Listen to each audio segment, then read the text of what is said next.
friends, this is your friend Vidushi Medico. I'm back with my another video, and this time the video is on a very important structure of our body, that is the eyeball. And in this video we will be discussing the anatomy of the eyeball, not just an eyeball superficially, but we will go in detailed parts of the eyeball as well. So as you can see right now, the structure that you can see is eyeball. It is actually labeled, but I am not showing you the label so that we as the video will go further, we'll get to learn and then we'll label it on our own. Okay, now let's begin with the eyeball. The eyeball basically consists of three coats: the outer coat, the middle coat and the inner coat. The outer coat, that is the most external part of the eyeball, it consists of two structures, the sclera and the cornea.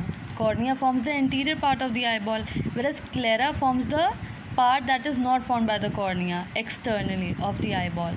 The middle coat consists of choroid, ciliary body and iris.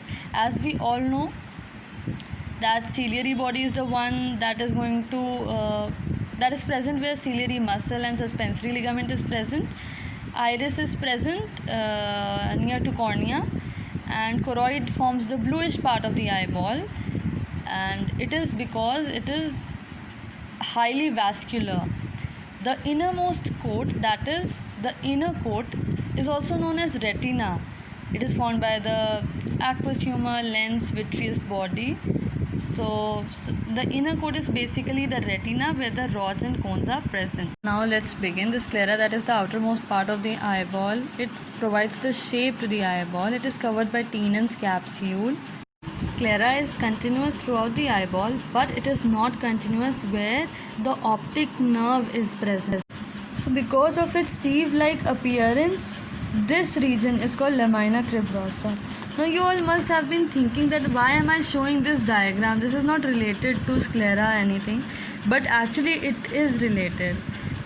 In this diagram, the structures piercing the posterior aspect of the eyeball are shown, and it is basically showing that the sclera is pierced by a number of structures. They are the optic nerve, the ciliary nerves and arteries, the anterior ciliary arteries that are derived from the muscular arteries to the recti, and the four vena verticosi or the choroid veins pass out through the sclera just behind the equator.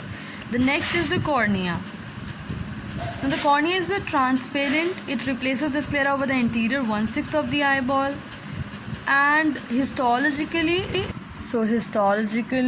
the cornea consists of the layers corneal epithelium, Bowman's membrane, substantia propria, Descemet's membrane, simple squamous mesothelium. So all these layers can be seen in this diagram that I have shown. And corneal epithelium is basically stratified squamous non-keratinized epithelium. Bowman's membrane is present after that, then there is substantia propria and the further layers. Okay, so now let's come to the last layer, that is the retina.